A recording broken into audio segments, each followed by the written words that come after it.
What is going on, everyone? We are live. I'm seeing a bunch of comments rolling in right now. There's a ton of people that are already over in that comment section, and I appreciate you all joining. This is something I've wanted to do for a little bit now. I've had a couple conversations with people kind of talking about this idea. So I'm excited that there's so many people over in there already sending in messages and comments, getting as excited as we are. And I thought it was only right to start with my man, Mr. Alex Rudd, for the very first live virtual seminar. What's going on, my dude? Oh, not much, buddy. I'm just sitting here finagling with this mic. For some reason, it's got a mind of its own tonight, and it's like wanting to creep away from my face, which doesn't make any sense. But you're just going to see Alex's face creep out of screen. Yeah, I mean, yeah. So I think I got it fixed, though. I think it was just kind of twisted in a funny way. But I'm good. How you doing, buddy? Good, man. Good. Yeah. Good. It's good. I'm excited about this because I know we've talked about it a little bit, but having these live seminars or virtual seminars like this, we can really kind of take questions and we can walk through baits and walk through a bunch of different things and, just really dive deep into this stuff. Yeah, no, I agree. I think it's a great opportunity to kind of long-form conversation, longer than we'd make into a video. You know, I mean, you can sit and make hour-long videos, but I feel like this is a better way because you're actively answering the questions that the people are asking. You know what I mean? And it's not that post, oh, well, I forgot that. It's like, oh, that's a good point. Let me talk about that kind of thing. Yeah, and that's one of the things. So I used to do these last spring, and I was doing like Ned rigs and jigs and whatever, but you get to the end of the video and you're like, dang it, I missed this one tip that someone wanted to talk about in the comment section, and you can't go back and address it. So this is really cool. And I also like this because without any sports shows, like this is where people are going to get information. This is where you get to learn, especially in the middle of the winter when you have nothing else going on. This is your opportunity to kind of learn new techniques and get information you might not be able to during the season. So I'm excited. But the way we're going to run this is basically like a seminar. There's going to be basically an outline. Start by talking about when you fish a small body crankbait, where you fish it, how you fish it, and then really go into the gear breakdown and go through it that way. That's kind of the format that I want to take, and then we'll answer questions at the end. So kind of run through things.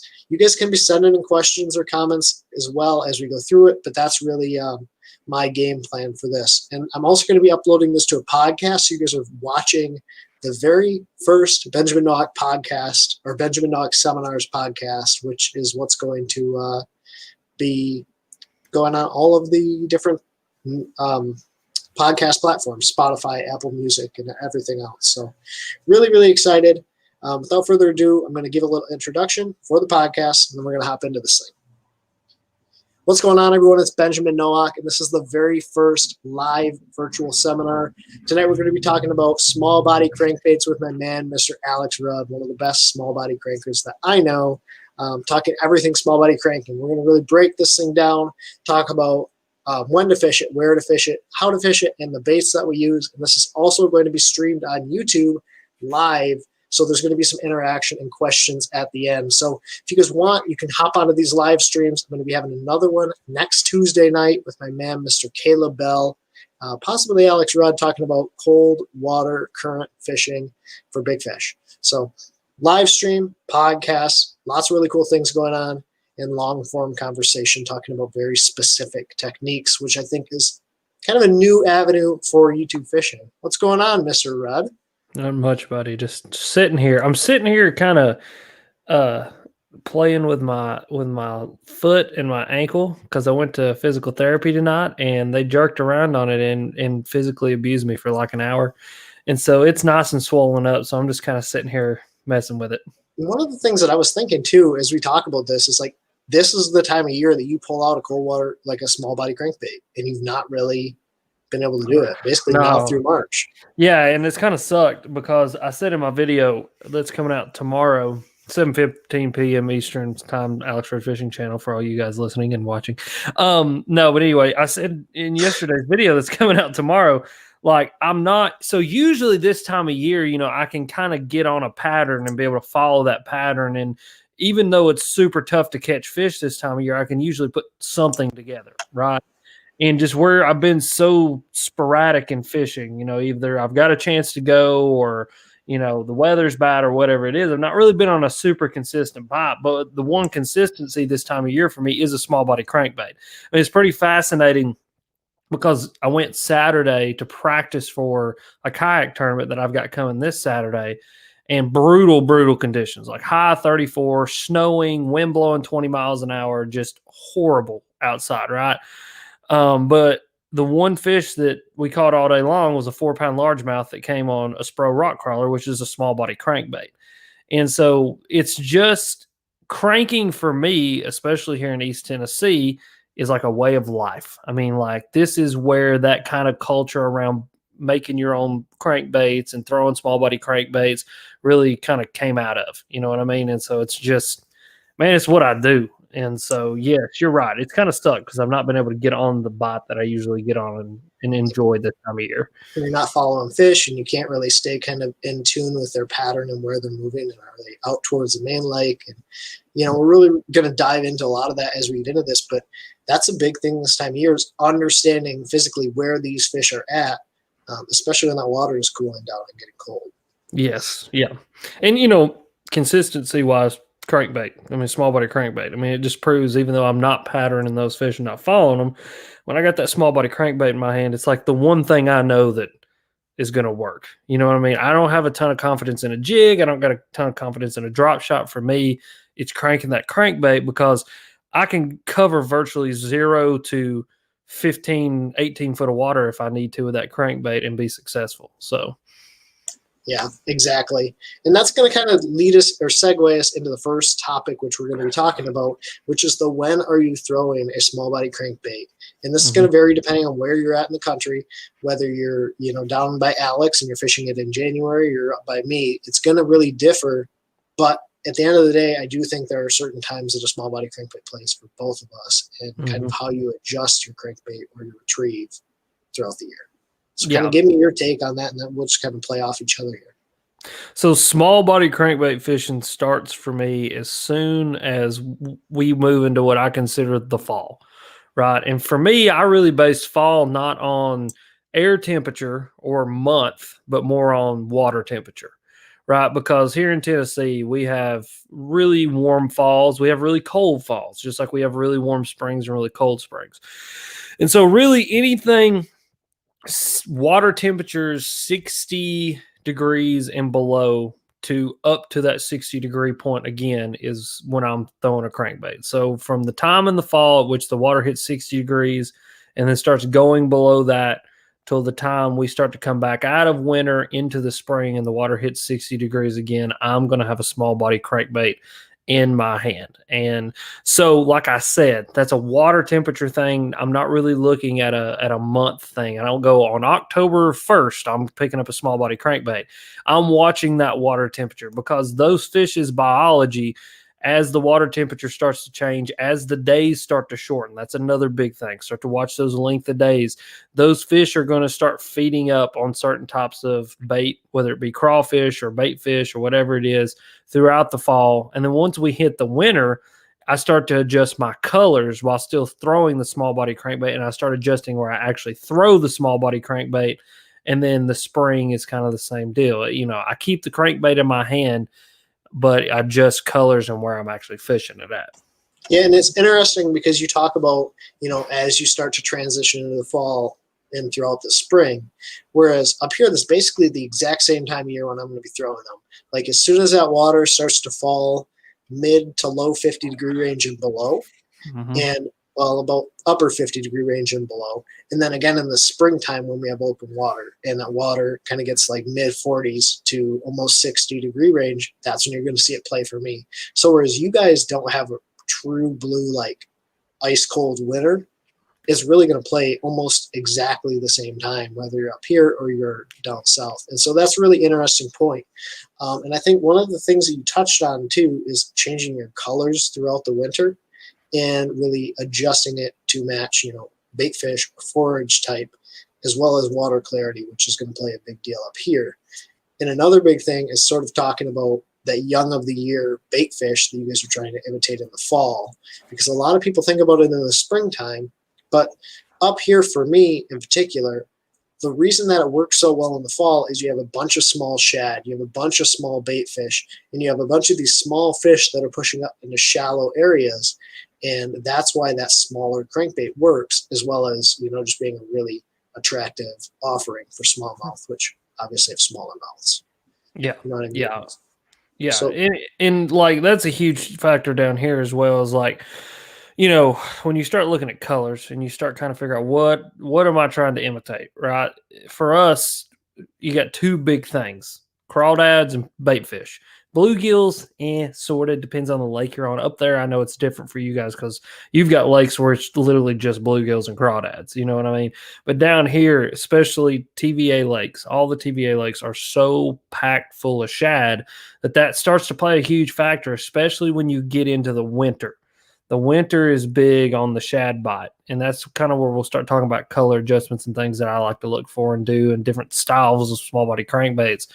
But yeah, no, keying in on those shad and trying to kind of figure out what type of shad those fish are eating can be huge. But then on the flip side too, we'll talk about this here in a minute. It's kind of a super unique, detailed thing I've noticed. Even though they're keyed in on shad, crawdad patterns can sometimes catch them, and vice versa. So we'll talk about that here in a minute, though. Yeah, I'm curious on that. So when you start small body cranking, do you start with a craw color, or do you then move to a shad color and then move again back to a craw? Or what is your philosophy on this? Because it's going to differ for you guys drastically versus what I throw. Yeah, so early in the fall, from just years and years of just doing it, right, and just testing out different things and seeing what works. In the fall of the year, lighter crawdad patterns seem to be the deal. So when the water temperature is falling, when the water level is falling, and when the days are starting to get shorter, a more natural crawl pattern, something like a molting crawl, or that color that I just worked up with Beast Code, juice crawl, or like mud bug in the Spro rock crawler, or like a splatter brownback with a beige belly, something that's brown and red and pink and looks like a crawdad, but isn't like those really bright fire engine red crazy crawdad colors. I think a lot of that just has to do with probably fall is a crazy time of year, right? And so fall, we have, fluctuating water temperatures. You got water going up, you got water going down. We've got, yes, exactly, something like that. Something that more natural kind of pattern. The chartreuse is a little bright, but something that more natural kind of pattern. And as the water's going up, it's going down. We've got rain, we've got everything going on. I think those more natural patterns just do well because it's less intrusive. Now, once we've got through the fall of the year and we start to level out into that winter time fishing, right? That's when I really start playing with a bunch of different colors, because what happens is on some lakes, when the water drops and we have rain, they get really, really muddy. Just depending on how many rivers flow into that lake or how many creeks flow in that lake, the tributaries. And then some of our lakes, when the water drops, just because they're so massive, they get super, super clear. And so you got to really start playing with a bunch of different colors to kind of figure out what the deal is. And that's really when I start picking up, your chartreuse brownbacks, your fire engine red, methylated red, crawl colors. Yes, exactly. Those brighter shad patterns. And then even in the clear water, I start using some of those as well, just for the simple fact of, in that colder water, I don't believe the fish can see things as well. And so those brighter colors just help to stand out and to catch those fish.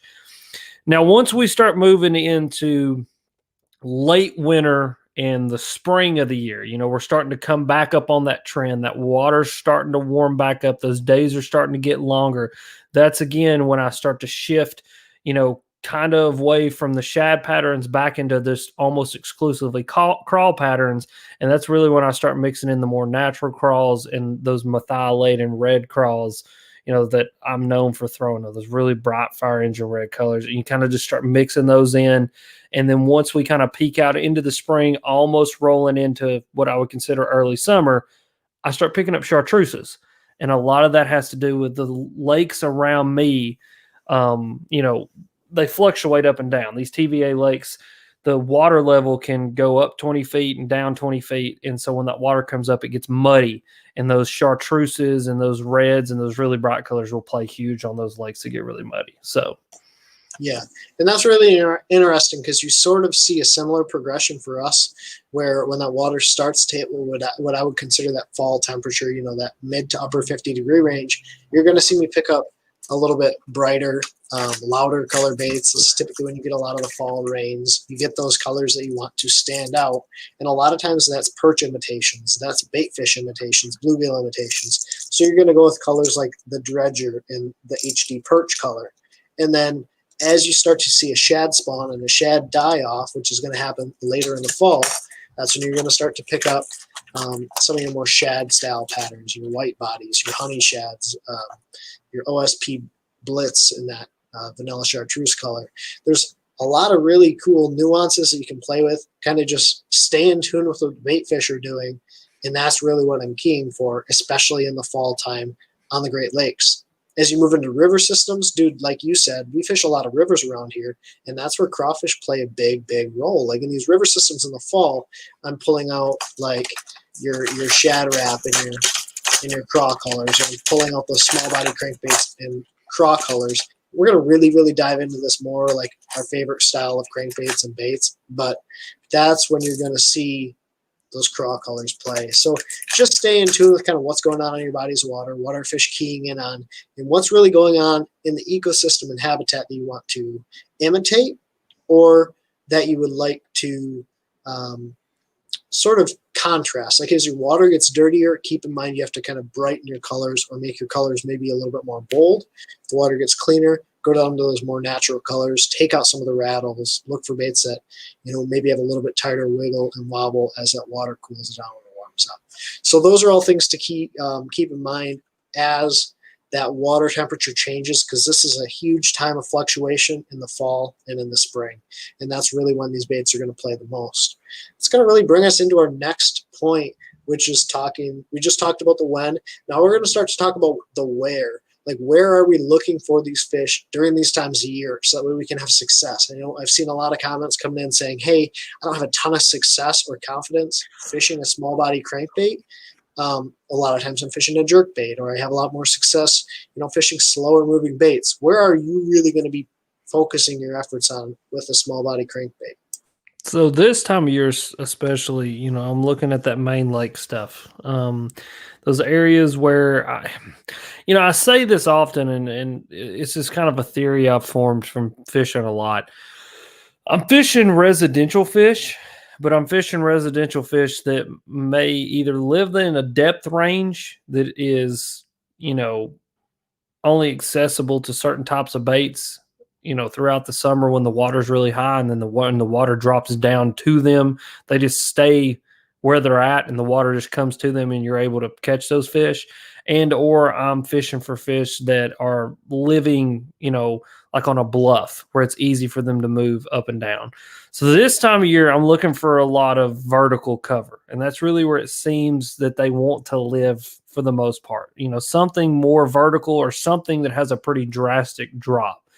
Some stuff that me and you went and did this past year, actually this time of year, it was like February when you came down here. A lot of what we were fishing, we were sitting in like, you know, 15 to 20 foot of water, throwing up into like nothing, but it was a very drastic drop. And the reason that I look for that more vertical type of cover or those really drastic drops is because my lakes, like I said, they fluctuate up and down like drastically. And, you know, in a week, they can drop one of these bad boys 4 foot and then raise it right back up 4 foot. And so, you know, these fish, in my mind, and from things I've read and from just, you know, things I've gathered over the years, fish don't want to move horizontally. They'll move vertically. They just don't want to move horizontally. And so what I mean by that is a fish isn't just going to take off swimming and swim 15, 20, 30, 50 miles in one direction, right? Heck, they're not even going to swim 50 or 100 yards in one direction. But as that water level drops and that water level rises, they'll follow it up or they'll follow it down. Or as a weather pattern moves through and they get a little bit of pressure on them, you know, they'll move off into deeper water. They'll move from being in 4 to 5 down to 8 to 12. You know what I mean? And it's a lot easier for them to go up and down.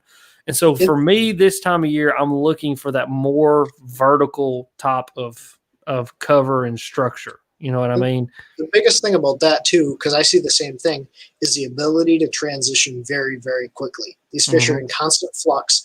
They're really reactive to what the bait fish and what the water temps are doing. So having the ability to move off a break or get up on a flat or move out to a point, or, you know, the ability to quickly transition is a really big key and something I really look for, especially this time of year, the time of year that I'm throwing small body crankbait. Yeah, and another thing I start looking for is I kind of let the fish tell me what they want.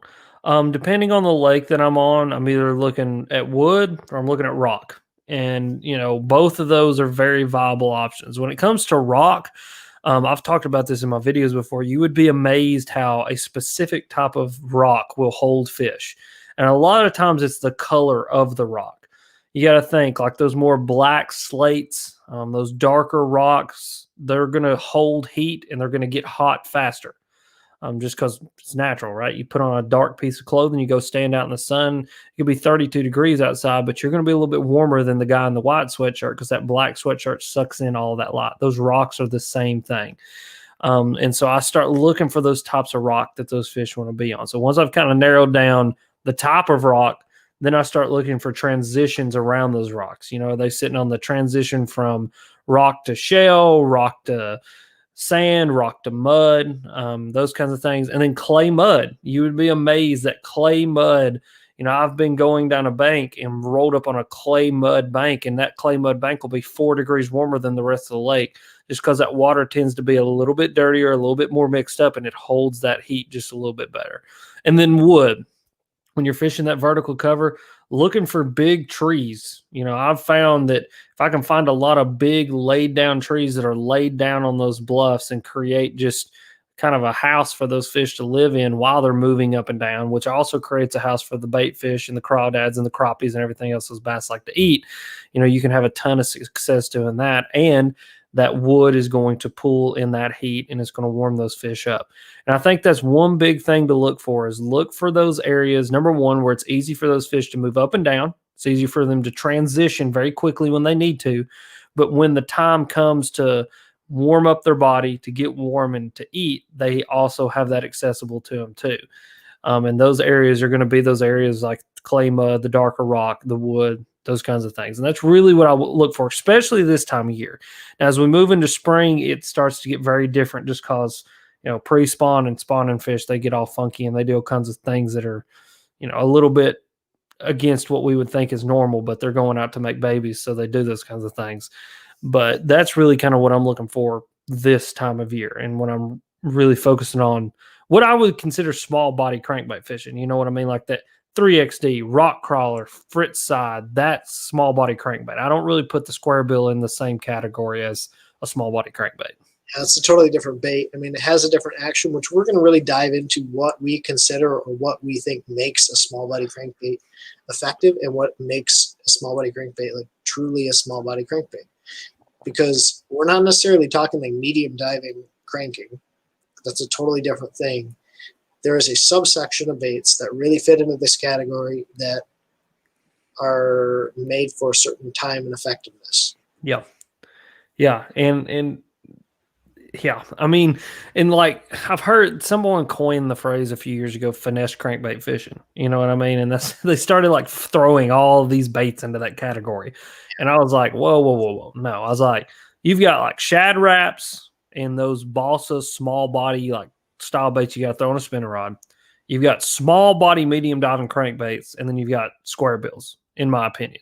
And then there's some like weird crossovers, like some of these new balsa, real shallow diving baits that are kind of square bills, but kind of aren't. But really, when we talk about what, like that slim shad, yeah, but when we talk about like small body crankbaits, I'm talking about 3XDs, Bandit 100, 200, 300, Spro rock crawler, the fritz side, other flat sided baits like the KVD flat side, some of these homemade balsa style flat sides like the Mimics, some of the little PDs, those kinds of things. That's what I consider small body crankbaits.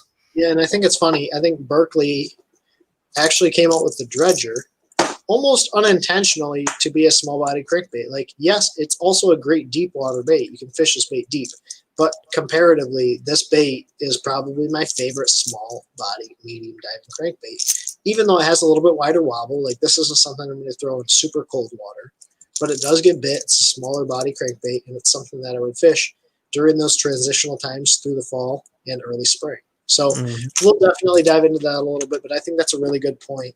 One thing I want to add is also the addition of bait fish or the addition of some sort of forage or food source. These fish are so keyed in on feeding, especially in that fall time transition.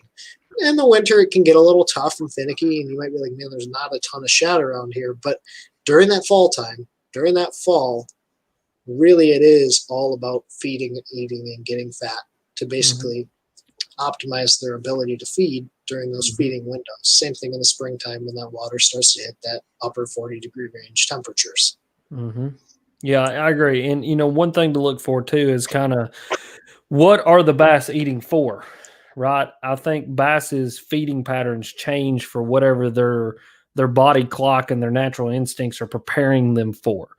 And so one thing I've noticed in the fall is they eat shad like they're going out of style. And it's because those shad are just a more fat, dense, protein-rich meal for them versus a crawdad. You know what I mean? Successful, man. Like these shad get in giant pods and they get up shallow and they spawn. And, you know, you have weird things happen in the fall. That make shad a really good opportunity for these fish. Yeah, and it's kind of what I tell people, you know, it's like a bucket of popcorn versus, you know, like a bag of popcorn. You know what I mean? Like, you know, these little crawdads swimming around are just like a little treat bag full of popcorn, but these balls of shad are the bucket with the refill and another refill on top of that. You know what I mean? And they can just hammer on them. Another thing, super like fat, dense, you know, protein rich meal are perch and trout and stuff like that. And that's something I've started to learn down here is I got a lot more freaking perch than I realized in these lakes. And, you know, something I wanted to touch on earlier was experimenting with colors that look like perch. I never realized that throwing a chartreuse and orange and pink crankbait in gin clear water works, not only because the fish, I think, can see it a little bit better, but because they're surrounded by a bunch of perch that are just absolutely insane colors. And, you know, those colors really pop. And so, you know, those are all protein-rich, fat-dense meals that I think these fish key in on. And so going back to my original point, what are these fish feeding for? Fall, they're feeding to get fat so that they don't have to use a lot of energy throughout the winter and they're prepared for the winter. Spring, oftentimes they're feeding up to get ready to go spawn. So not only are they looking for the protein-rich meal and those fat-rich meals, but they're also looking for things that are going to help to harden their eggs. And I actually read a research study one time about crawdads and how crawdads have chemicals in their shells that when female bass eat those crawdads, it helps to harden the outer, like the protective layer around their eggs. And so that's, again, I think another reason why a lot of those bigger, more aggressive female fish, those ones that pre-spawn are the giants, the true giants, are feeding so heavily on crawdad colors, crawdad shapes, crawdad everything, right? And so looking to kind of pick what colors to throw is really important, and kind of the shapes that you want to throw and the things you're going to imitate. Kind of think to yourself, stop and think, what are these fish feeding for? And what is their instincts telling them to feed for? And I think that can be really, really important. Yeah, I agree. And that's, you know, that's really interesting to hear you talk about the perch, because obviously that's entirely, I mean, that's almost an entire food source for these fish, especially smallmouth all year long. So really interesting. I'm laughing over here at William Daniels' comment. He said, my 2-year-old was sleeping until he heard Alex mention popcorn. I keep saying popcorn too. That's great. Yeah. That's so great. Where, I mean, it's really going to depend on your specific body of water, but look for those transitional areas kind of getting closer towards the main lake. Like this isn't typically when I'm going to be looking in the backs of creeks. This isn't typically when I'm going to be looking for those fish that are pushed way up shallow. I'm looking for transitional areas where these fish can move in and out of quickly, but feed up really heavily. So, and I have to say that most, if not all of the fish that I catch on a small body crankbait this time of year are living anywhere from 8 to 12 foot of water. And I'm catching most of them on the pinnacle of the cast or as I'm bringing that crankbait back up to the boat. As soon as it makes that turn back up, that's really where I'm catching those fish, which is going to transition us into the next topic, which is gear, because really maximizing the depth of that crankbait is huge. And the next topic is really the how, like how are you fishing these baits effective? But it goes back into the gear, because what are you doing with these baits? How are you adjusting as the temperatures start to fall or rise? And how are you fishing it to be effective? And I think this is really where a lot of people struggle with small body crankbaits, casting it. They're not the easiest baits to cast. Mm-hmm. How are you fishing? Like, are you fast retrieving it, slow retrieve, and how do you adjust through the season? So I'm going to let you start, and then I'll key in, or I'll jump in here in a minute. Yep. So fall, winter, it's kind of a weird deal. You kind of got to let the fish tell you what they want, right? You know, don't try to force feed them something that they don't want to eat, or don't try to fish it in a way that they're not going to eat it. But I've found for me the most effective way is just a good steady retrieve, not too fast, not too slow. And that really plays into the kind of the gear ratio reel that I'm throwing. I throw a 6/8 gear ratio reel because a lot of the times when I'm fishing, I'm kind of like a squirrel on crack. I move really, really quick. And so that 6/8 gear ratio, it kind of helps me to keep that bait at the speed that it needs to be, while all at the same time, you know, still slowing me down enough that I'm not overfishing that bait too much. And so really I found that the best retrieve is just a good steady retrieve that really helps that bait to hit its maximum diving depth and to really, what I like to say, polish every rock down there. You know, you want to feel that bait working. And in my mind, as I'm reeling that bait, I can really feel it deflecting and bobbing and popping and doing its thing. And every now and then I'll throw a twitch in there and just let it pause and then just keep reeling it again. But I really want to feel that bait working against the cover. And that's, you know, the deal. Those baits are made to work with that, right?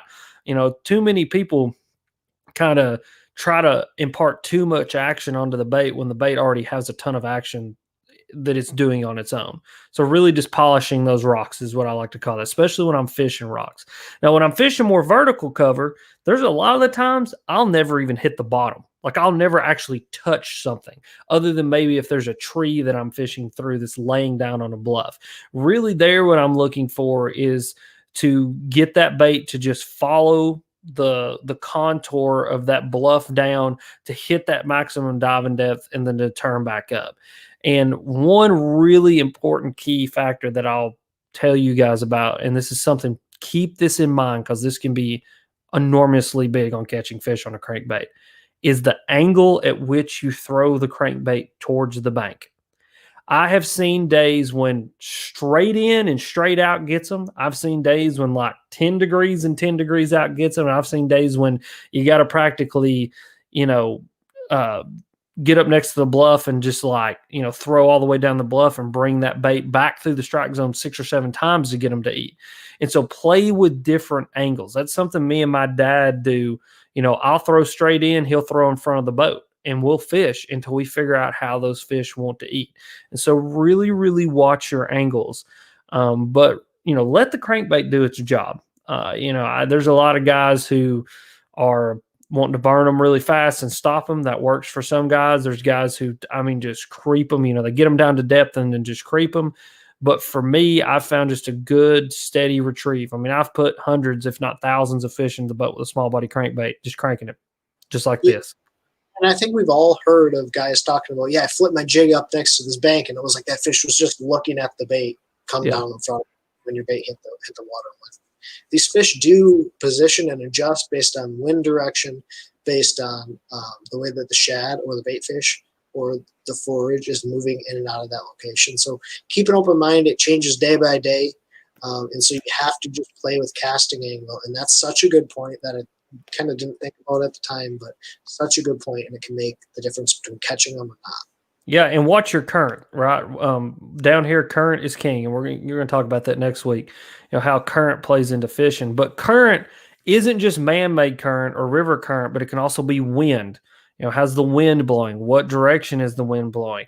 Is that going to affect how the fish set up on a piece of cover? I mean, if the wind is blowing over a rock away from you, that fish is most likely going to be on the back side of that rock waiting for things to pass over their head. And so you may need to change the angle at which you're fishing to bring that bait in a natural, you know, pattern towards them. It's more natural for them to get them to eat it. And so watch the direction in which the wind's blowing, watch the direction in which the current's moving. That's going to really dictate throwing the crankbait and what direction you're going to throw it and how you're going to throw it. And I think that's enormous. You know, current is king. It's like, what's the number one rule? We always say it, me and my dad, what's the number one rule? We say it literally, and I've said this to you. What's the number one rule? Current. What's the number two rule? Find the wind, because that's going to create the current. What's the number three rule? The current. I mean, current. Moving water, something that's going to position those fish in a power fishing situation is probably the single biggest factor that you're going to have to play against. So if it's dead calm out there, yeah, you could catch them on a small body crankbait, but most likely having a little bit of chop, a little bit of movement, something's going to break up that surface, something that's going to position those fish, position those bait fish, because the bait fish are the huge part there. Those bait fish can't control themselves like a bigger fish can. Whatever controls those factors is what is going to make those fish eat, and I think is huge on the how to actually go and fish it. You know, that's a big player. Where and how kind of play together in that factor, because you got to find what that current's doing and how it's going to help you to catch fish. For sure. Now, touch on one thing. I know you said you keep a pretty straight retrieve. Do you change? I mean, I know you fish a Shad Wrap on a spinning rod, right? Mm-hmm. Do you change with that? Do you adjust throughout? Like, do you start with a little bit faster retrieve and slow it down through the winter? Or is it pretty much always pretty steady retrieve? I mean, you know, fall, I'm going to be a little bit faster. Winter, that's when I really start to slow down and polish the rocks. I mean, get that thing down there and just, you know, just steady. I mean, you're not just winding the piss out of it. You know, I mean, fall, I like to wind it. I mean, fall, those fish are amped up. They're freaking, you know, they're reacting. Their metabolism is jacked. You know what I mean? They're like, we have got to kill every single thing. So when you bring that crankbait by their face at Mach 9, they're just, and they hit it. You know what I mean? And I'll tell you one thing, guys. I've seen it happen too many times. A fish is so much faster than you could possibly imagine. It's not even funny. Like, they are so fast in such a freaking just ultimate predator in their environment that you could bring that crankbait by them faster than you could think you could reel it, and they could still catch up to it and kill it. And so in the fall, I'm not afraid to give it just a little bit of juice. Now, as we go into the winter, I just slow down. I still keep a steady retrieve, but I slow down just enough because those fish are going to be a little bit more lethargic. Now, are they still faster than we could imagine? Absolutely. But I start to slow down just a little bit. And then as we start to come back out of the winter, come back in the spring, I start to speed that retrieve back up again, start to get those fish to react just because that metabolism starts to jack back up and they start to get focused in on feeding again. So not dramatic, but enough to accommodate a more lethargic bass. You know what I mean? Really opened my eyes to that when we were cold body, or when I came up last year when we were cranking, right? Because I was always like, okay, I'm going to throw it on a 5-to-1 gear ratio reel and just creep that thing. Yeah. A handful of fish that day, I think. But you really kind of beat my eyes in because you understood the angle and you understood the kind of retrieve you needed to have, and basically had your entire gear set up for the lake we were fishing for exactly what we were doing. And it was just really interesting to see the way you were fishing it, kind of as opposed to what I was doing. Yeah. And my approach to this is very similar. A lot of times my retrieve is pretty steady. It's pretty fast. But when I know I'm fishing really pressured fish and these fish, you know, are lethargic and it's late into the fall and these fish have been beat to death by crankbaits, one of the biggest things you'll see me do is upsize my line, get that bait down to bottom, throw almost like a little bit bigger bait than I have to, and then just crawl it. And the reason I upsize my line and upsize my bait a little bit is have a bait that will get down to bottom and kind of stay on bottom a little easier. But that bigger line lets me kind of have the confidence that I'm not going to break off on every fish because I'm really basically dragging it through cover at that point. Yeah. So that's one of the biggest things. White Whale asks, how important is deflection? For me, deflection is really, really, really big later in the year when the water gets really cold. You have to slow down and get that bait kind of on bottom where a lot of these fish tend to be. They're less aggressive. They're not typically up in the water column. That's when I want a bait that's going to be digging into the bottom. I can really slow, like crawl it through the rocks, even though it has a bill, even though it's a high floating bait. I can crawl it through the rocks. And that's when I think deflection is important. You want that bait to kick out to the sides, which is what we're going to be talking about as we move into the gear. What gear are we throwing to kind of let that bait get the maximum movement? But one thing you'll notice, I start out pretty fast, pretty steady retrieve, a lot of pops, a lot of direction changes, kind of keeping my bait almost just off bottom. So if there's a rock that comes off bottoms, it can deflect, but it's not really important. As we get later into the year, colder water, I want that bait on bottom. I want it making contact. I want it really crawling around, kind of like if you've ever seen a crawfish swim, it swims basically through everything. That's what I want as that water gets a lot colder. So, and I'll tell you a huge factor into that too, just kind of going back to crankbait selection, is having a more round body crankbait when you're doing that.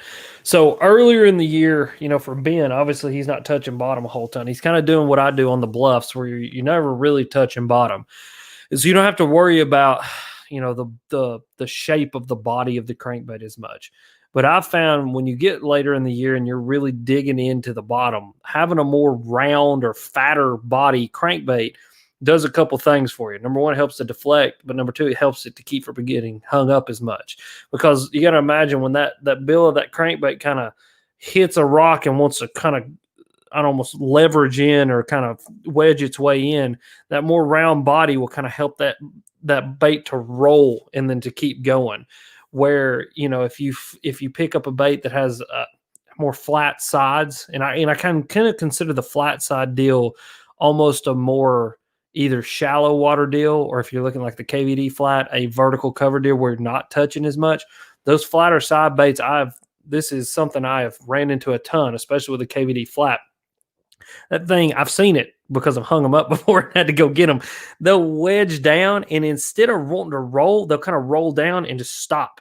And it's because that flat side, it just creates a 90 degree. And so it just hits and it doesn't stop. Where that more round, it hits and it rolls off of those rocks. And so if you're going to be cranking that kind of deal, make sure you're looking for that more rounder body, almost high float kind of crankbait, something that's really, really buoyant, something that's going to, when you let up off of it, it can float back out of that cover, and then you just keep on going and keep on cranking through that. Hey, like that was perfect. You could float up. Like, that's a very good point.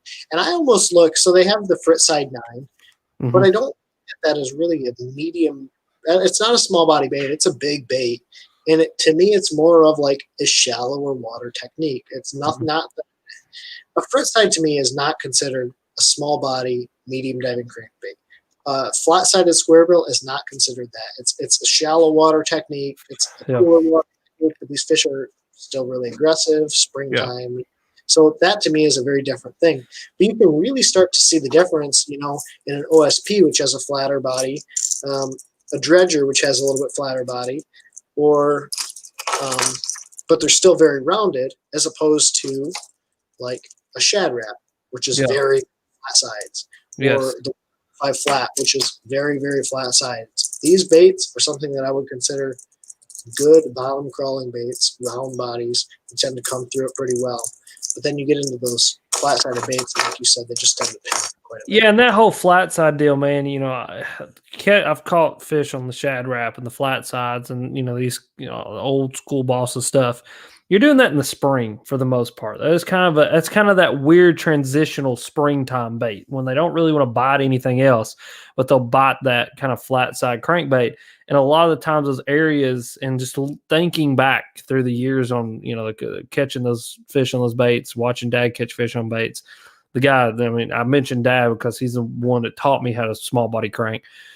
But he and me would catch those fish in those really flat kind of gravelly areas, those areas where you don't have to worry about those bigger rocks, those baits hanging up as much. And so like that's where that flatter side kind of comes in. Whereas what Ben's holding here, Bandit, and looks, what is that, a Norman or a Bomber? What is it, Norman or Bomber? So a Bandit and Bomber have really round bodies, but they're small bodies. Crankbaits. These are tiny baits, super bodies, but they deflect really, really well off cover. Yeah, and someone asked, you know, about the size.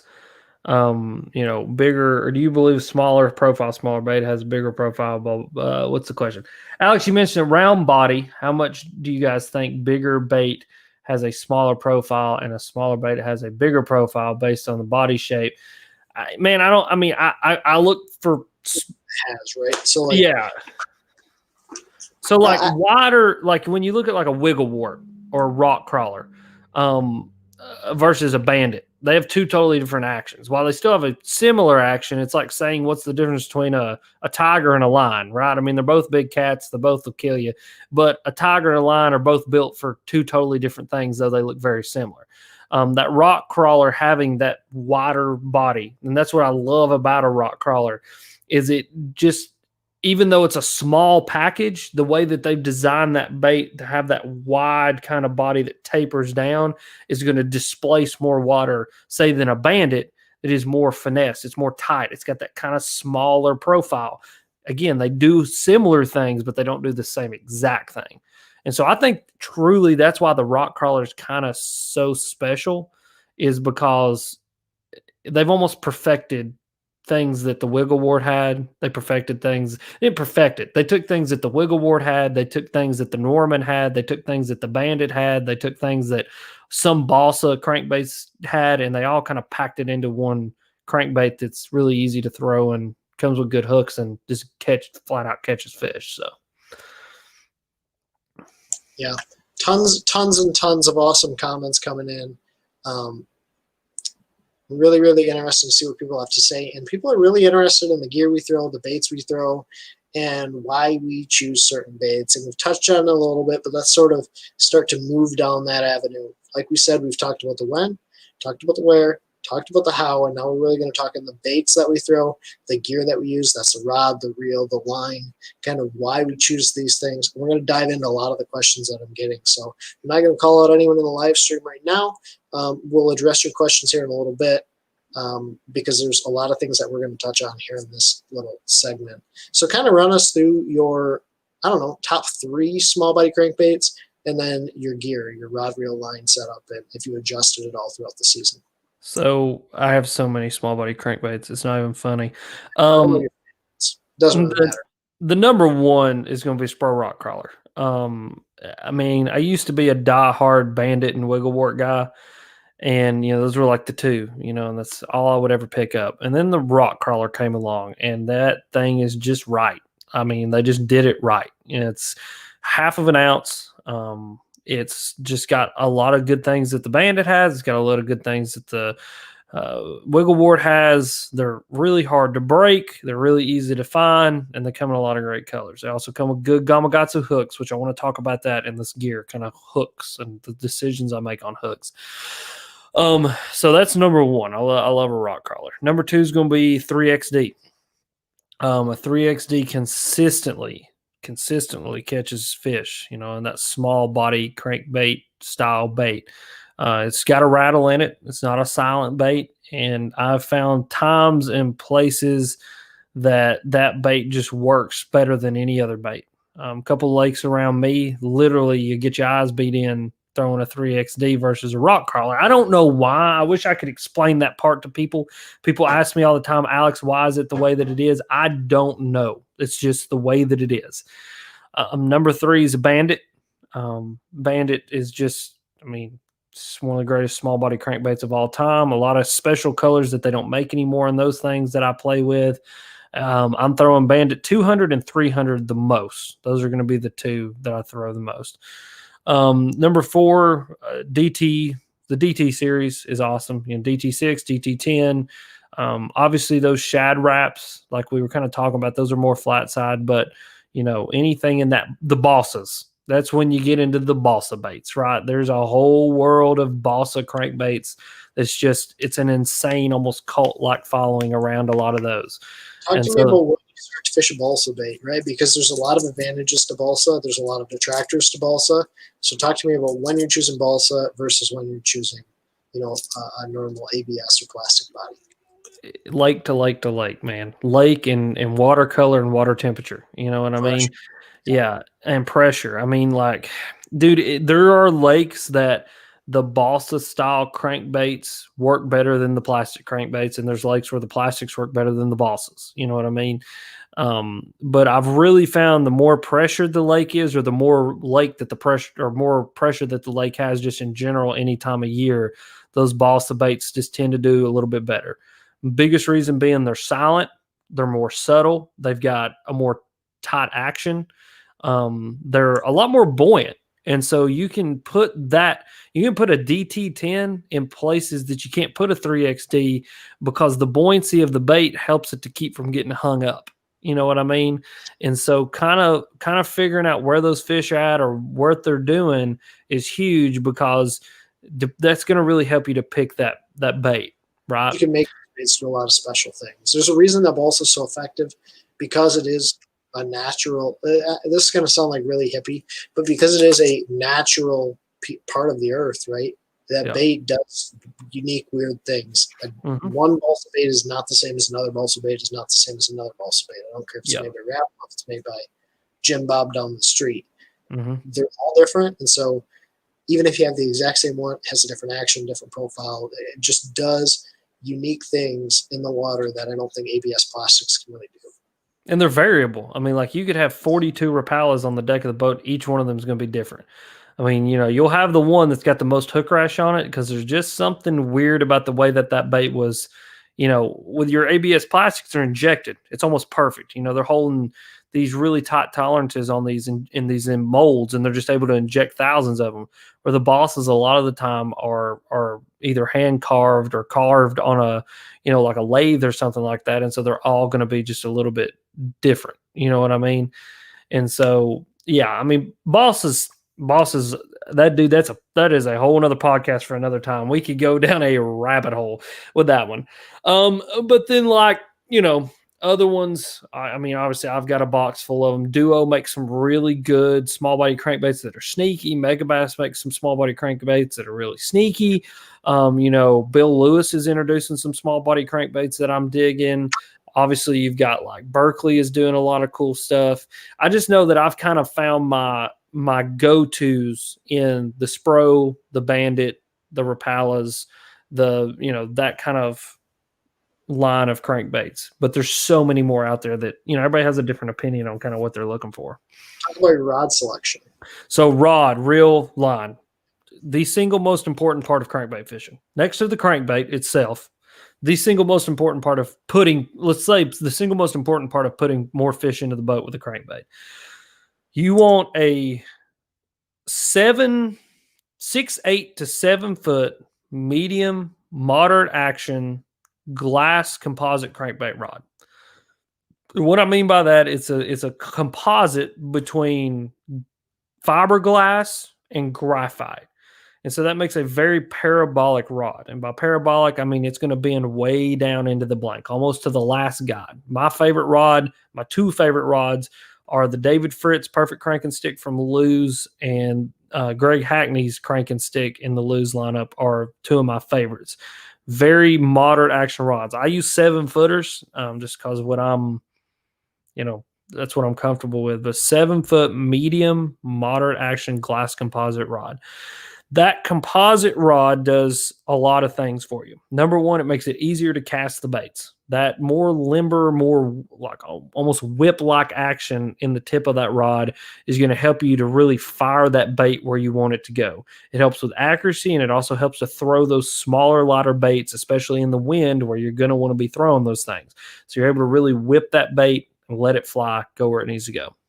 Number two, as much as glass isn't sensitive, it helps you to kind of feel what that bait is doing more, especially when you're cranking a crankbait. When I say polishing the rocks, you know what I mean? You can watch the tip of that rod, and it's constantly giving back into that crankbait. And that's huge. When it gives back into that crankbait, it's allowing that crankbait to work deep, to deflect well, and to not really just jam down into stuff. A faster action rod, what happens is it shuts off faster, right?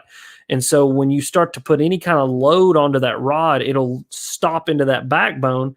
And if you're cranking a crankbait on that, it'll just stick that thing and get it hung, where that more moderate action, it kind of just really gives back to that crankbait and helps it to do things. That give also helps when you actually set the hook into the fish, right? When you reel into that fish and you start to load into it, what it does is it helps to drive treble hooks in instead of ripping them out. A faster action rod, what's going to happen is when you set into that fish, you're going to rip a hole in that fish's face because you're not trying to stick them in the nose with one big hook. You're trying to stick 6 little hooks into them. And so those little hooks tend to be more like almost like a razor blade, and they cut and they really dig. Where if you fish a faster action rod, you're just going to cut, rip, and they're going to come off. Where if you're fishing a more moderate action rod, it's going to cut and dig in and really get a good hook into those fish.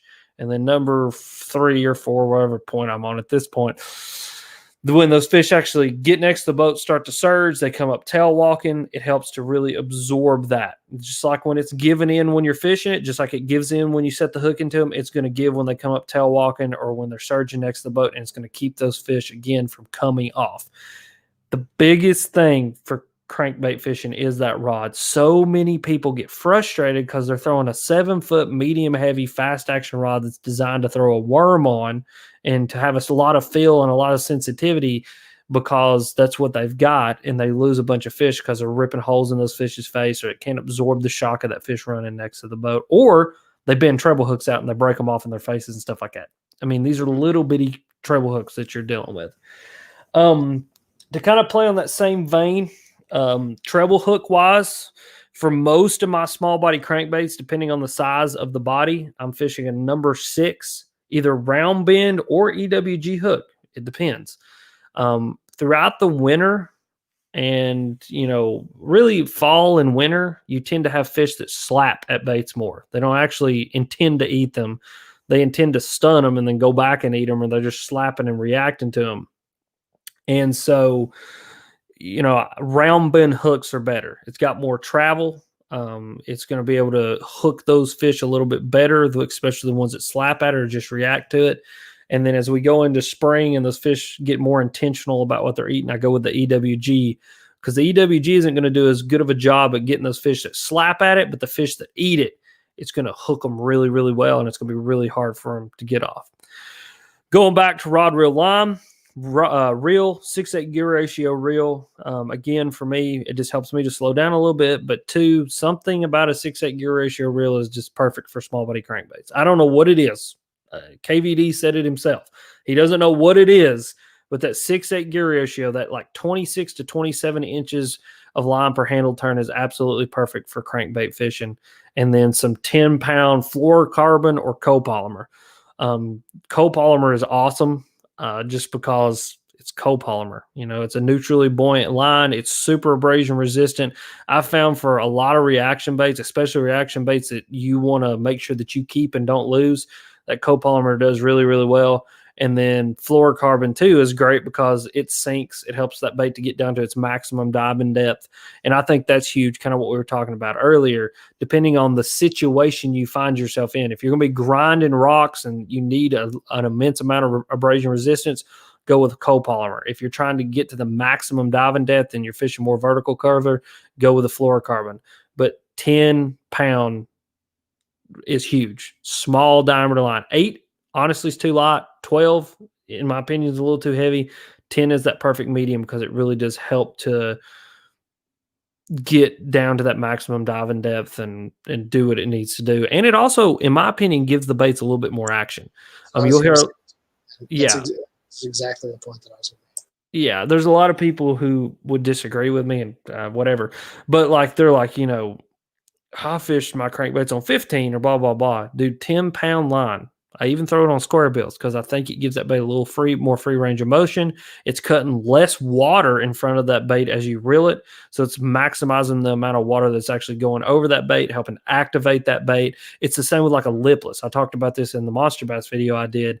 When you're fishing a lipless on 10-pound, even though it's kind of scary to think about, when you pick up on that bait, it almost immediately activates the bait and starts to trigger what that bait is supposed to do. It just does what it's supposed to do. And you kind of talk about that with your bladed jigs as well.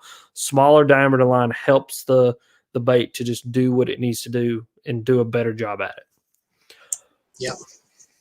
I agree with a lot of what you said. I'm going to really go through mine, touch on some of the same points, touch on some messages that were over in the comment section. Again, if you guys are listening on the podcast forum, we are doing these live. There's going to be one coming out next week as well that you guys can really interact with us. But there was some comments talking about kind of universal crankbait rods that'll work from small body crankbaits to medium and deep diving crankbaits. And it's unique hearing your perspective on what you'd like to throw for a crankbait rod versus mine, because when I'm fishing a lot of the Great Lakes or I'm fishing some bigger river systems, I'm going to a longer rod. Like I like a 7.2 medium moderate or a 7.4 medium heavy moderate. And what's really interesting here is when you fish a composite rod, even though it's a medium heavy, it doesn't feel like a medium heavy fast action, because that rod gives so much more.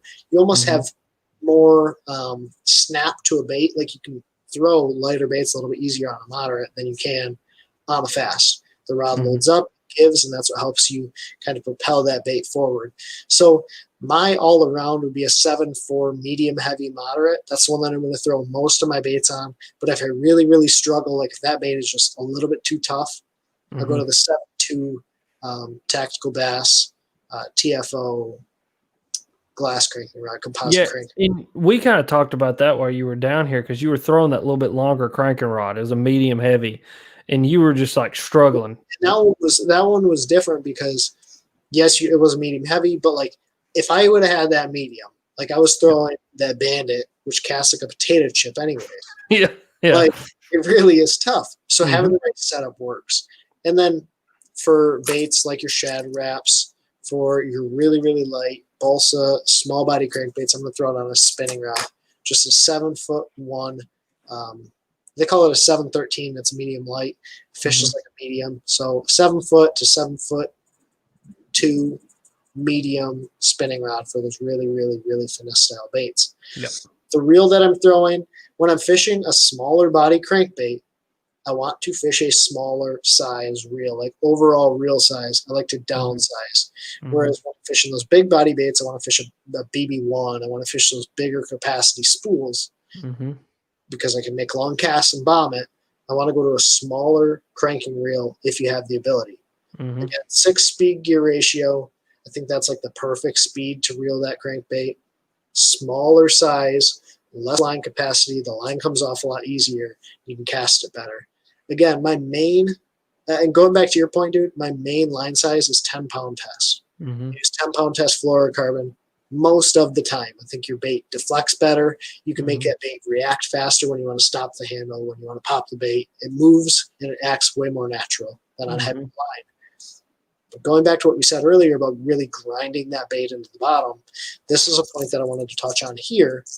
I'm going to upsize the bait slightly and upsize the line. So this is where fishing kind of hybrid style crankbaits like this Berkeley Dredger is going to be interesting, because this is a 14.5, Dredger 14.5. These baits run super small. So 14-foot diving crankbait in a smaller profile than, let's say, this crankbait down here on the bottom, which dives to 10-foot water. So you're fishing a really small body crankbait, and this is what they would consider a 15-foot diving crankbait in that same brand, right? Super big difference in size, body profile, and everything, right? So the Dredger is a really, really cool bait, and this is what I'm going to go to when I want to fish it and crawl it along the bottom. Then I'm going to upsize my line to like 14-pound test. Basically just a little bit of insurance. I'm not going to lose a bunch of baits. What reel am I specifically using? I'm using a Lose Tournament MB or Tournament MG. Super old reel, like the stickies on the handle are coming off. It's really what they replaced that with was the Tournament Pro. The Tournament Pro got replaced by the Tournament MB. And I will say this, as far as importance of reel, kind of touching back on what you said, when I'm throwing a small body crankbait, for me, Spro Rock Crawler, 3XD, those lighter baits, smaller spool that doesn't travel as quickly as, or I mean, it travels a little bit more quickly so it can keep up with that smaller diameter line. Bigger, like smaller overall spool, bigger Yeah. compared to the body, so there's Yes. less line capacity. Yes. Yeah, because that's huge, especially throwing it in the wind. What a lot of people just get pissed off about is they're using these really deep spools. They're using cranking reels, like what I consider a deep cranking reel, something that can hold, freaking 300 yards of 10-pound test. Well, you don't need to hold that much. You need to hold like 150 yards of 10-pound test. That bigger overall spool, but is shallower, helps to really throw that lighter line just a little bit better, and also helps to be a little bit more precision too. It's just like skipping. The new loose skipping reel, perfect freaking example. They made that spool really, really shallow because it helps you to be able to throw that bait, skip that bait, move it very quickly, but it's not go and ball up on you. The small body crankbait is the same exact thing. That lighter line, you don't need that spool to be as deep. And so. Yeah. And one thing I want to touch on, I know we're getting like very in depth on some of this stuff. That's not to say like you can't use a normal reel or you can't use the same nose crank. Yeah. We're trying to really say though, like if you want to optimize what you're doing, like, yes, go with a very specific reel for this. So, I mean, this is something that this is thousands and go ahead. In depth on it and like kind of poke holes and everything to explain exactly why we do what we do. Yeah, that's not to say you can't have a 7.4 medium, heavy, moderate cranking rod with just a normal size reel. We're just really trying to dive as deep as we can to give you guys a little bit of an understanding of the intricacies of what we're doing here. Yeah, and that's kind of what I tell everybody is like, if you're just first starting to get into it, get your cranking rod and then work with what you got. But if like you're 5 years into it and you're like, okay, what is this one specific little detail here that's going to help me to do this better or be more efficient? Because I'll go out and crank, and I mean, all winter long, I'm going to have a crankbait tied on. I could spend 12 hours a day cranking. And so like I've got so tuned into exactly what I want. That's where kind of these more intricacies come in. But if you're just first starting out, get your cranking rod, get you a 6 gear ratio reel, get you some 10-pound test, and go out there and start throwing a crankbait. You know what I mean? Yep, exactly. So kind of going over the baits, that's my rod reel line setup. Going over the baits, all-time favorite right now is a Berkeley Dredger. Pretty easy to find. They come in a bunch of different sizes. This is the 14.5. I lost my 10.5, which was significantly smaller, and they go down to like 8.5 as well. Again, you're talking like way smaller body for the overall size of the bait. The Dredger's my favorite. Yellow perch color for the Great Lakes. This honey shad color is a really unique color. You have sort of a goldish, honey-ish colored sides. And then as we move into some weird Japanese baits, the OSP Blitz has gotten a lot of notoriety over the last couple of years. But yeah, those things are only 2 house refinances away for you guys. Yeah, exactly. They're so expensive. They're expensive. They're tough to get. But if you can get your hands on some, they're really unique bait. They're more of just like a novelty bait for me. I think they're really cool. They've caught me a lot of big fish, and so I have a couple different ones. Mm-hmm. And then the Shad Wrap. Shad Wrap gets so overlooked. Whether you're fishing for smallmouth on the Great Lakes, or you're fishing for fish on inland bodies of water, or you're fishing for rivers, like a Shad Wrap catches fish all the time, everywhere, all year long, but particularly in cold water situations. Super tight wriggle, comes through cover really effectively because it's balsa, you can back it out. You have that long bill and a small body profile, so you get a lot of bites on this thing. Just really, really good. So the number 7 too. Like, don't be afraid to go really tiny. I mean, I've got some like number 7s and number 8s in the boxes. I mean, dude, those things are only like, 1 3/4, 2 inches long. And like you put those things on a spinning rod and go to work. Another big thing in the Shad Wrap side of things are glass wraps. Glass wraps are huge around here, especially for me and Dad. That glass wrap, it's got a little glass bead inside of it, and it's got a completely different, unique sound. Still got the top wobble just like a Shad Wrap, just like a balsa bait, but you get that added benefit of that rattle in there that makes a different noise. But like anything in that Shad Wrap family, if you're a bank angler, if you're a dude that's, even fishing ponds, if you need something that like, I want something to help me to learn how to fish a crankbait that I can throw on a spinning rod, that I can throw into the wind, that I can just have a ton of confidence in, get you some little Shad Wraps, and it's just freaking amazing what can happen there. Lines, just to touch back on this so people know, line size on my spinning rod for cranking a small body crankbait. Me personally, I'm doing 20-pound fluorocarbon to a, 20 to 30 foot, 10-pound fluorocarbon leader, because I'm not going to strip all the. Go ahead, bud. I can't hear you. 20-pound braid to fluorocarbon. Yeah, 20-pound braid to a 10-pound fluorocarbon leader. And that's just how I run all my spinning rods anyway. And so that's kind of how I run that on there. So yeah, I see in the comment section, one of the guys has mentioned the Damiki Dc300. Really phenomenal bait. I've caught a ton of fish. Like you can see, this one's been beat up pretty good. This is just a really unique bait. It's more of a deep diving, like medium deep diving crankbait. It's a very small body, but it kind of fits more of like that medium diving crankbait. Yeah. And you get kind of on a unique bite anyway in the fall, where you're using like really big crankbaits and you're fishing in like 15 to 20 foot of water. And it's kind of just a weird deal where it's not even like a small body crankbait. It's just like a really big body crankbait. Yeah. Yeah. Which, I mean, I have it right here. I have my other crankbait box right here. And it just has, just a bunch of like DT10s, DT16s. 6 cents 300 DD is a really unique bait that I throw quite a bit. But that's a totally different bite. This is really like small body crankbait, a little bit more, I don't want to say finesse because you can power fish it, but it is slightly more finesse than what I'm doing. Yeah.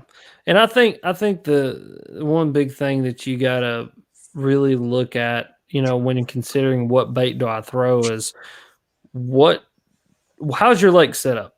You know what I mean? Like there's times a year here where there's 200 and 300 boat tournaments on a lot of the lakes that I fish on. And a lot of guys are having to go out and start Ned rig fishing and drop shot fishing. And that's where I pick up like a number 7 Shad Wrap and still do exactly what I like to do, which is move and groove, but still catch fish. But like when you're dealing with lakes like Ben fishes on, a lot of those fish, heck, they're coming out of the cold water, or they're getting ready to feed up to have ice over their head, that they're like, literally, if it moves, I'm killing it. And so you got to kind of consider, how does your lake set up? How does your, what forage are you feeding on? There's a lot of factors. I mean, take everything that we've talked about here. Like, what is your water clarity? How does that play into it? Dude, because your dad's made some really good points too, like talking about the importance of water clarity, not only with bait selection, but also with the areas of the lake that you're fishing throughout the fall and in the spring, right? Like, what is your water clarity? Are these fish in the dirtier water? Are they in the clean water? And there's a lot of things that really go into it. It goes back to kind of staying on fish, continuing to kind of follow these fish's movements, but also be willing to try a bunch of different things to get one to go. And then you start to put a piece of the puzzle together. Exactly. So we're going to take some questions. Hang on here for maybe another 15 or so minutes. If you guys have anything you guys want to know, I know you've been trying to answer some questions. Or if you just have suggestions for upcoming seminars, hit us up over there. But lots of really great comments and a lot of fun that's been going on tonight. My headphones just died, so I'm going to wear them like this. Hey, one thing I'm going to do is I'm also going to plug some of this stuff down in the comments section. It'll be the top pinned comment. It'll also be pinned in the description or the show notes if you guys are listening on the podcast apps. It's going to help you guys find some of the baits and the gear that we're talking about. Some are going to be associate links for Alex. Some are going to be associate links for me, depending on where that link is sending you. Tackle Warehouse will be to Alex, TFO, and Berkeley is going to be for me. So if you guys choose to buy through those links, it is an associate link, and we'll get a little bit of assistance, support, if you guys want to purchase through those links. Helps to keep both boat and the gas in the bank and the kayak. You know what I mean? I'm not even speaking English anymore. It helps to keep gas in the truck and the boat. Like tomorrow, I have to drive my boat an hour and 30 minutes away to get it serviced, and it helps me to do that. So, yeah. Oh, Lordy. So people say they want to see a jerkbait seminar, spring swim bait seminar. We could do all those. So, oh, my dad, this is a good point. He knows the answer to this, but he's going to ask anyway because this is a great question. Cold water below 45, rattle or no rattle? Is it going to hit their lateral line or no? And so water clarity is going to play into that. I have found it's so dependent on the lake. I mean, man, it was like the other day, we're on Cherokee and we couldn't get them to eat a Spro rock crawler, but they would eat a 3XD. But then we go to Norris and we can't get them to eat a 3XD with 8 Spro rock crawler. And so I think it's all dependent on the lake and how keyed up those fish are. But I mean, I think that's a very like, there's so many factors that's going to play into that. It's like a loaded question, right? Because there are times, obviously, where a rattle is going to work even in below 45-degree temps.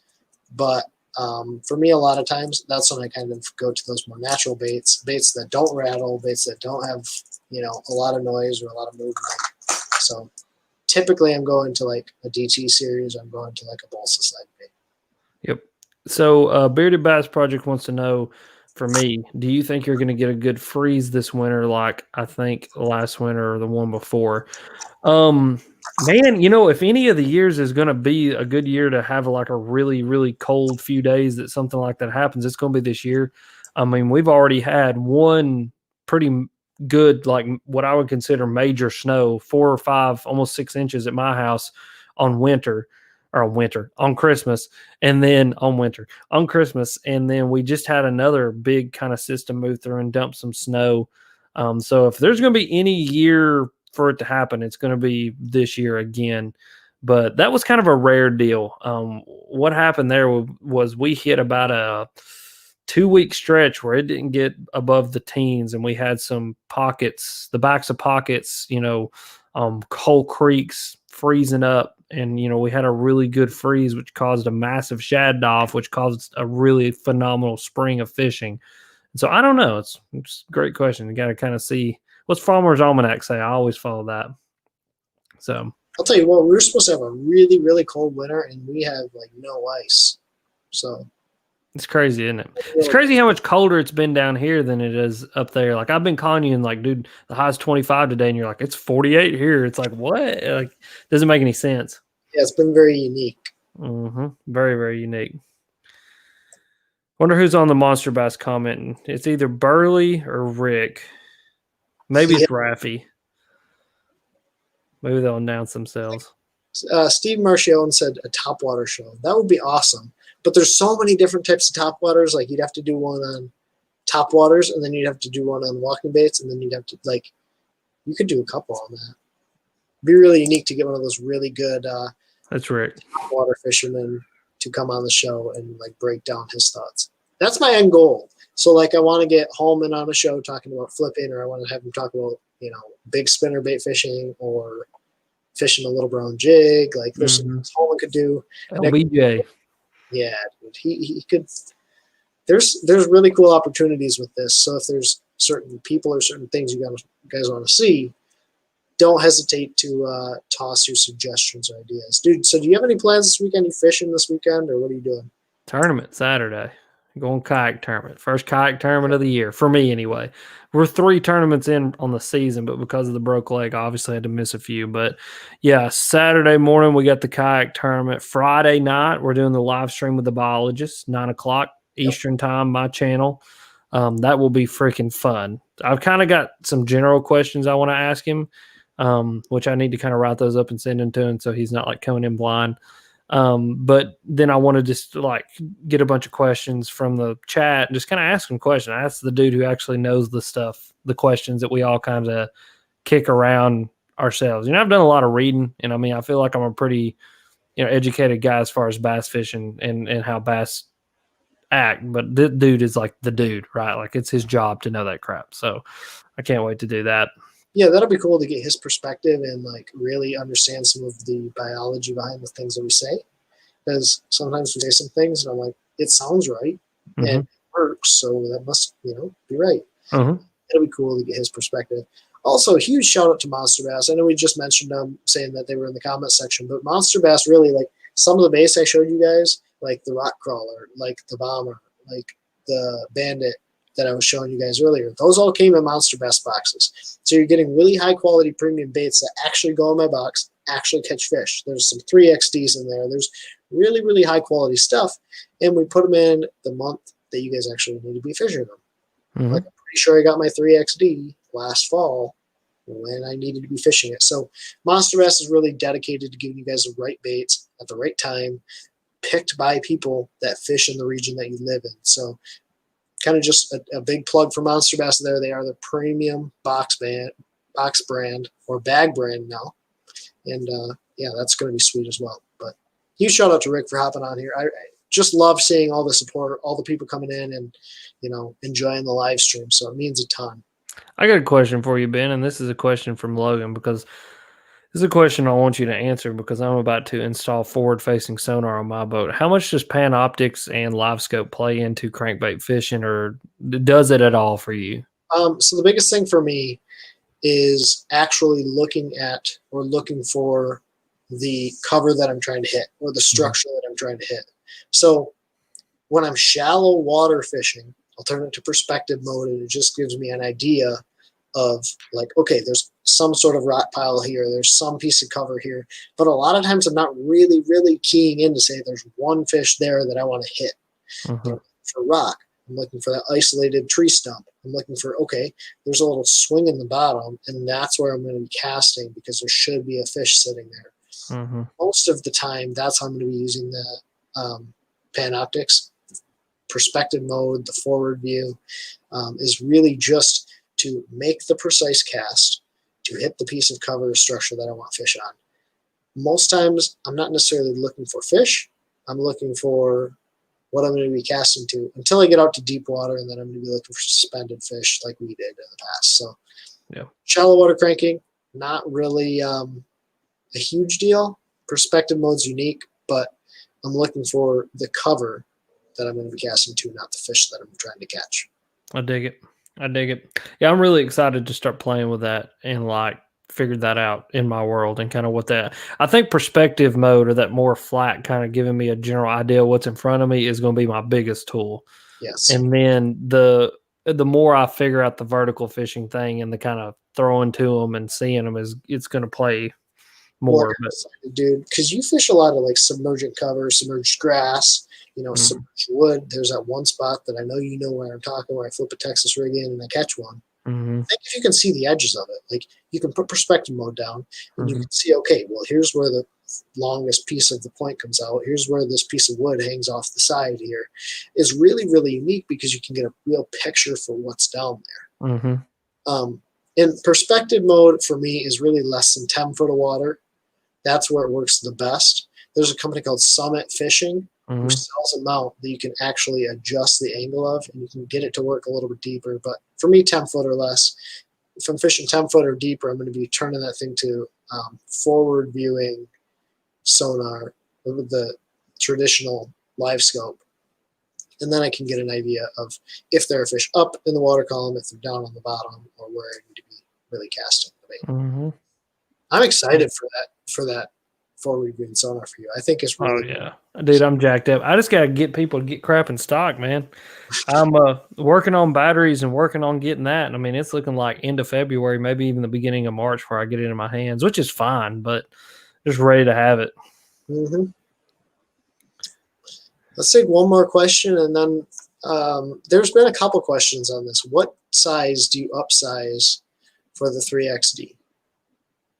As far as hooks? Yeah, what do you change your hook to on a 3XD? You can upsize it to a number 4 KVD Mustad 2X triple grip extra short shank. I think is the full name of it.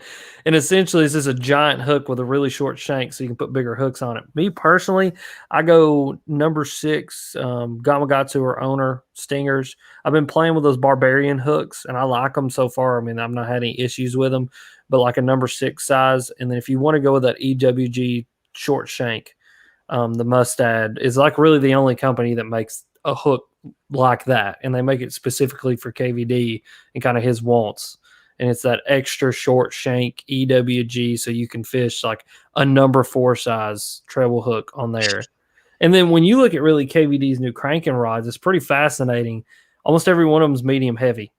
And it's because he uses those ginormous treble hooks on almost every single one of his baits.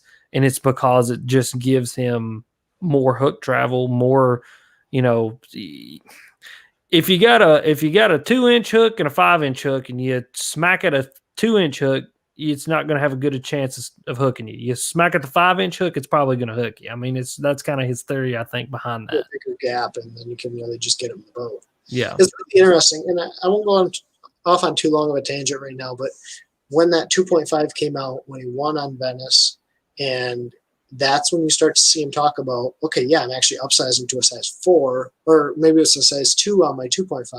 People are like, holy smokes, a size 2 on this little crankbait. What he didn't tell you at the time was it was an EWG style short shank hook that he had special design for that bait. Seeing the way that, what you do with your tackle and what I do with my tackle, and how we kind of modify for the fish we're trying to catch, and our overall setup, that's why I like having another person on here, because I can tell you what I do, but it's maybe not work for you, or there's some things that you would need to adjust or tweak. And so having more people to have a long-term or long-form conversation is where you really get to learn and understand what works for me, what works for Alex, what works for Logan Sullivan, and everyone else in the comments.